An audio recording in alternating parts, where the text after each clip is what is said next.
So Shirley's weapon will be concentration. She is in the far lane. Kalita in the near lane. A yellow light and then a green. And they're away. Kalita lights the tires. And Muldowney now simply driving away from Kalita. She's now one step closer to a world championship. She just drills Connie with a 5.91 second elapsed time, 237 miles an hour. Kalita shows us here just how critical lane choices become. The starting line's pretty good, but out 100 feet, the track won't take the power. So Shirley Muldowney is that much closer. She's now down at the far end with Steve Evans. Oh, Connie Kalita coming over to congratulate Shirley Muldowney. These two get a lot of heat about their rivalry, but I think what it all comes down to is just good, hard drag racing. Shirley Muldowney's got to be tickled. Now, Shirley, you've had the reflexes all day. Now you've got the performance, a 591. Was it really? Oh, well, stand back. Okay. Thanks, Connie. Okay. And let me tell you something else. On the line right now is Gary Beck. Okay? Now, if Beck should lose, you only need one more win light to take the world championship, the way I have it I need figured. to have a win light, really. I think it'd be 72 points. So there is the challenge, Gary Beck. He's on the line against Gary Cornwall. Cornwall's a hard racer from Reno, Nevada, with a big ace in the hole called lane choice. Connie Kalita showed us just how important that is.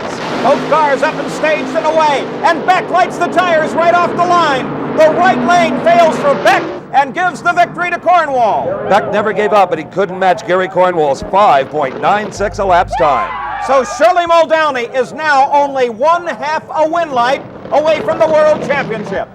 And Cornwall controls the destiny of both Beck and Muldowney. Muldowney and her crew will go back and prepare their machine to do battle with Gary Cornwall.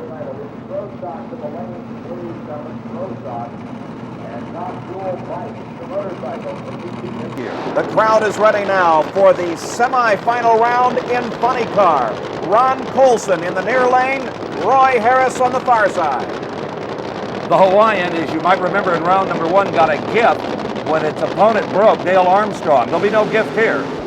Colson in the near lane, Harris in the far lane. Harris crosses the center line. That disqualifies him, and Colson will go on to win in the semi-final round of funny car.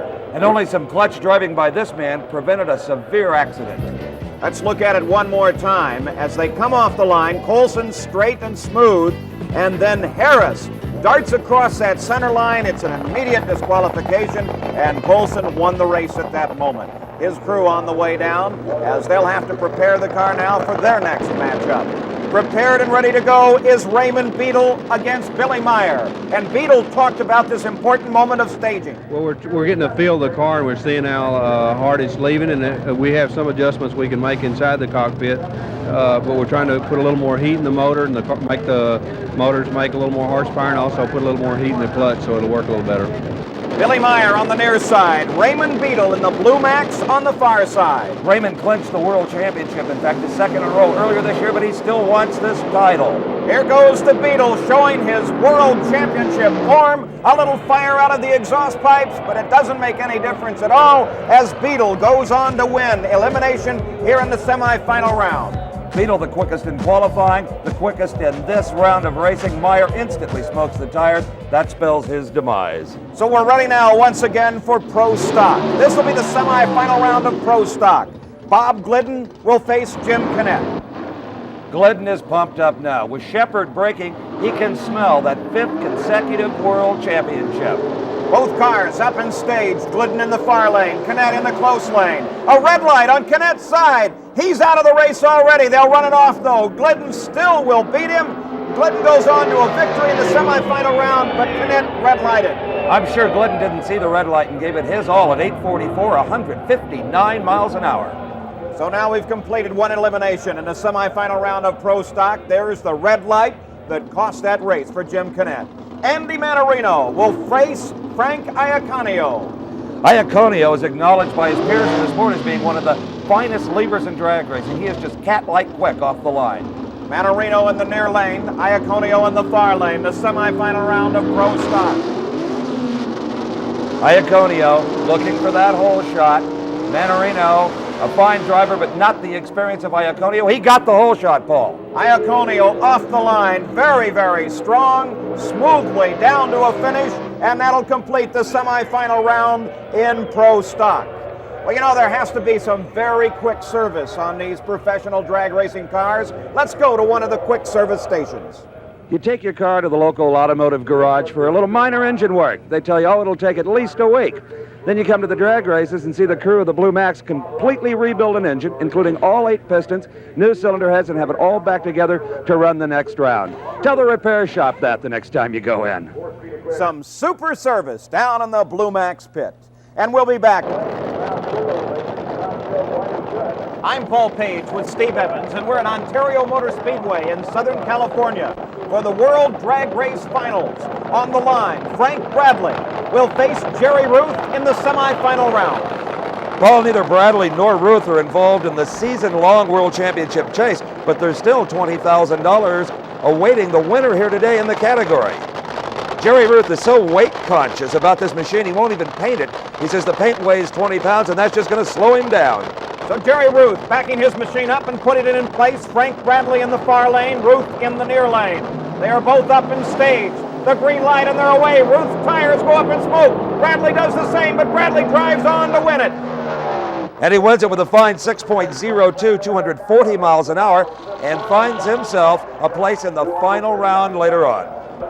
So Frank Bradley wins his half of the semifinal round, and Shirley Muldowney is now waiting to face Gary Cornwall, who says he knows what to expect. Well, I mean, she's tough. We raced her 2 weeks ago, and we were fortunate enough to beat her, so it can be done. What do you think about going to the starting line against a very sharp driver like Shirley? Well, I don't really pay attention to who I'm racing. You know, you really race a light up there, and that's what you pay attention to. So if you leave on the light, why, you got as good a chance as the other guy. Muldowney's crew has been working hard on their car, but they've also had a little time to spy on Gary Cornwall.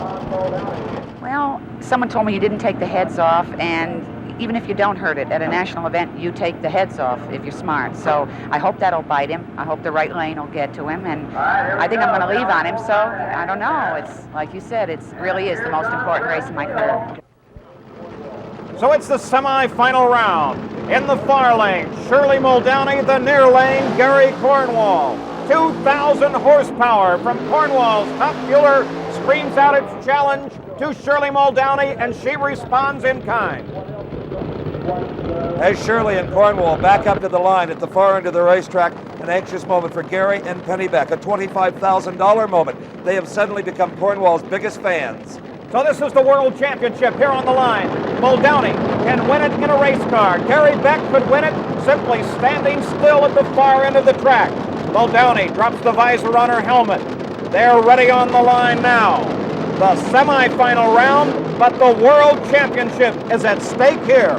Muldowney in the far lane, Cornwall in the near lane. And Shirley has all the aces, far more experience. She's been the low elapsed time car of the previous 2 rounds. She's got the good lane. What more could the lady ask for? Both cars are now staged. Muldowney on the far side is prepared. The World Championship is up to Muldowney. Her concentration in her driving. She pulls away. Muldowney is driving away from Cornwall as Cornwall smoked the tires on the line, and Shirley Muldowney is the world champion. The crowd loves it. Gary Beck watches as his hopes for a world championship go to Shirley Muldowney. Looking at it once again, Cornwall in the near lane smokes his tires right off the line, and Shirley Muldowney drives on to a $25,000 check and to the World Championship, just as smooth as you please. Shirley Muldowney, the new world champion, and her crew knew it just as soon as she left the line. Steve Evans is with Shirley now. Your crew will be down here in a minute. I know they're just going to be bananas, and you give them all of the credit. Hey, I'm just a paid driver at this point, really. They're awfully good, Steve. They brought me through a lot of things this year. And the youngest crew in drag racing? The youngest, all 3 of them, Brian Davis, Ron Tobler out of Houston, and Ron's mom is here, and my son John, of course. God bless him. I hear a horn honking. You don't suppose that could be them?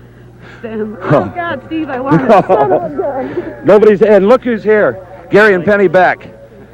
Shirley Muldowney just put them in the number 2 spot. But they kissed her, and Gary told me earlier, he said, you know, she deserves this. She won more races than any of us this year. And he's got a bottle of champagne for Shirley Muldowney from Gary Beck. Unbelievable. That's the 58th time in her career that Shirley Muldowney has been in the 5-second bracket with a run at 5.93, 242 miles an hour. The celebration will end shortly, though. She has to go back and prepare for the final round against Frank Bradley.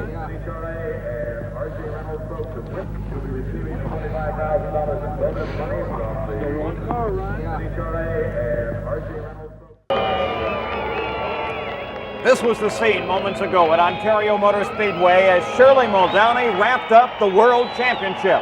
But she still has one more round of top fuel as she will face Frank Bradley. And we'll be back to the Ontario Motor Speedway for the finals in Pro Stock and Funny Car.